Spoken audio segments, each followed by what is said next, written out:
امال ايه؟ دي مبادئ. قف دون رأيك في الحياة مجاهدا، ان الحياة عقيدة وجهاد. المسألة مسألة شراء زمم، المسألة مش مسألة شراء زمم. زي شعراوي جمعة لما طلعت افراج قال عايز اقعد معاك 5، خدوني ودوني ليه الوزارة قبل ما اروح البيت بعد 2 بعد حولين كاملين. وبعدين بيقول لي ما تزعلش اذا كنا تعبناك شوية، انت راجل مؤمن بقضاء الله. البحراوي عرف قضاء الله دلوقتي. يا صلاة النبي يا شعراوي، يا صلاة النبي. بيديني درس قال في عقيدة الاسلام، قاعد يدرس لي. طيب منك نستفيد. قول يا اخوي، قول علمنا الادب. 2 نشفت ريا الله يقطعك. 2 يا سيدنا الشيخ جبنا منتنا وبصرة معفنة. منك لله يا شعراوي، منك لله. وبعدين بيمد ايده في 20 جنيه بيقول لي خد بقى الحاجة دي. قال ايه دول؟ قال لي دي فلوس. فلوس؟ يخرب بيتكم، هو كل حاجة عندكم فلوس؟ هو انت مفكر ان المسألة سايبة؟ اعمل بقى ايه؟ هي سمة من الناس عندكم كده يعني خلاص كأنها كيلو لحمة من الجمعية 68 صاغ الكيلو وتدفع 5 صاغ عشان يقطعها لك من بيت الكلاوي، واذا ما دفعتش يقطعها لك من بيت هوفل. ايه المسألة دي؟ سمعني الصلاة على الحبيب النبي.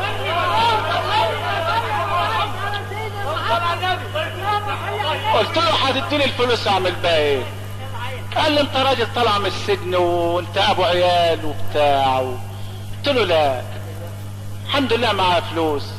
انا ليا في الامانات هنا في الداخلية 10 جنيه وفر لسه عندي باكل بيهم، فاسأل اذا ما لقيتش بتكلم. انما انا ليا هنا 10 جنيه عندكم، اهلي بيبعتوهم لي وانا في السجن، فمعايا 10 جنيه لما اصرف ال10 جنيه يحلها من لا يغفل ولا ينام. قال لي طب خدهم سلف وبردهم. شوف الكلام. قال انا هردهم له، ده هروح له اقول له خد يا معالي الوزير، يا اللي بتروح تضرب الرمل وتشوف الودع عشان تشوف نفسك هتبقى رئيس وزراء امتى، هقول له خد ال10 جنيه اللي عليك. قلت له والله العظيم لا يمكن ابدا. قال لي طب اسمع بقى، انا عايزك تخدمنا خدمة. قلت له اتفضل. ما اشوف ايه الخدمة يا ترى دي اللي هخدمها له. خدم له، هتشغلني مخبر عندك يا حاجات؟ هخدمك في ايه؟ ايه الخدمة اللي هخدمها لك؟ ده انا راجل بتاع قال الله وقال الرسول. لا انا هشتغل في يوم اعلق شريطة ولا همشي بلاشانة عليه. يعني المسألة.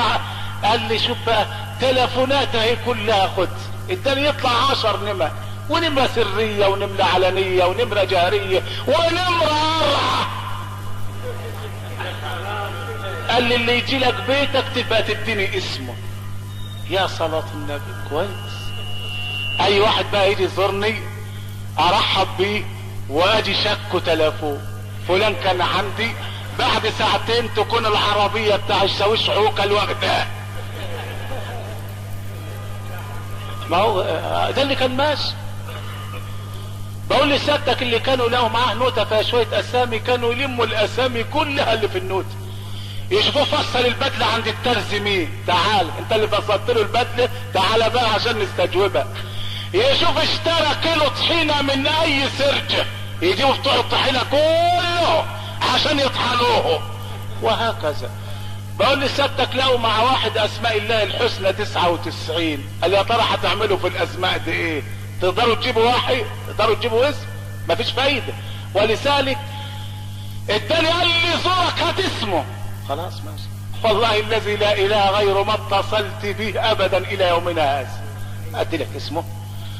هو احنا هنشتغل جواسيس؟ هنشتغل بس ما هو اللي بيجسس ده يسموه بس. كنت قال كانوا بيعملوا علينا بسابس واحنا في المعتقل.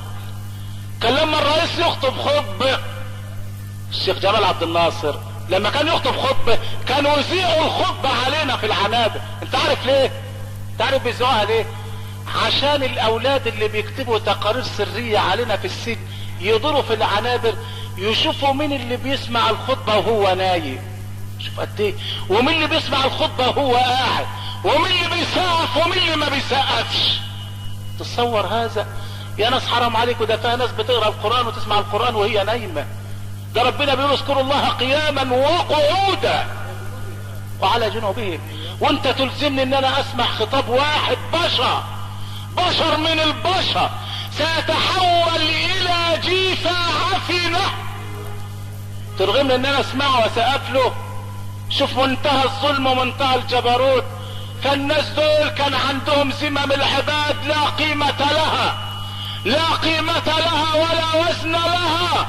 هرقل بيقول لابن حذافة تنصر ولك نصف ملكي، قال له والله ولا ملك الدنيا كله. انت عارف عمل له ايه؟ قعدوا في الاوضه 3 ايام ما فيش قدامه غير لحم الخنزير والخمره. قال لهم لحد يقدم له اكل ولا يقدم له ميه، هو كده عايز ياكل ادي لحم الخنزير، عايز يشرب ادي الخمره. انا عايزك توحد من لا يغفل ولا ينام.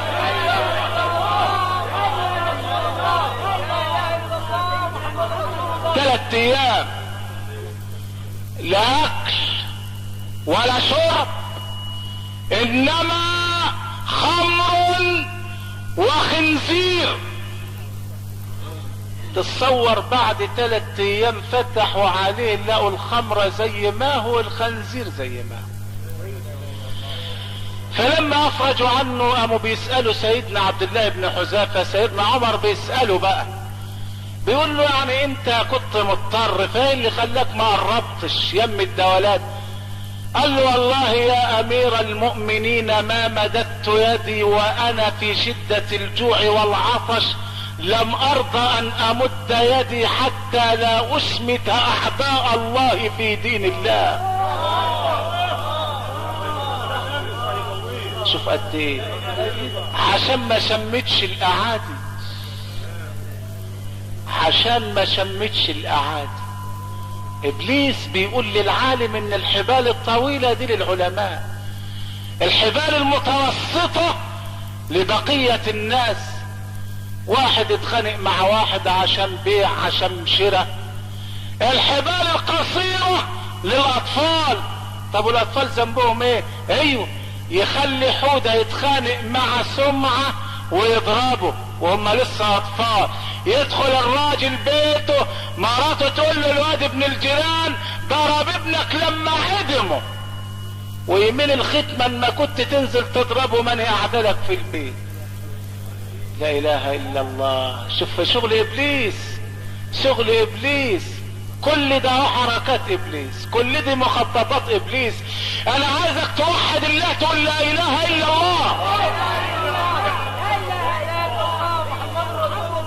انت لما تلاقي كده تتوضى وتصلي ركعتين، لان النبي صلى الله عليه وسلم يقول الغضب جمرة من النار يلقيها الشيطان في جوف ابن ادم، فاذا غضب احدكم فليتوضا فان الوضوء بالماء وان الشيطان من النار ولا يطفئ النار الا الماء.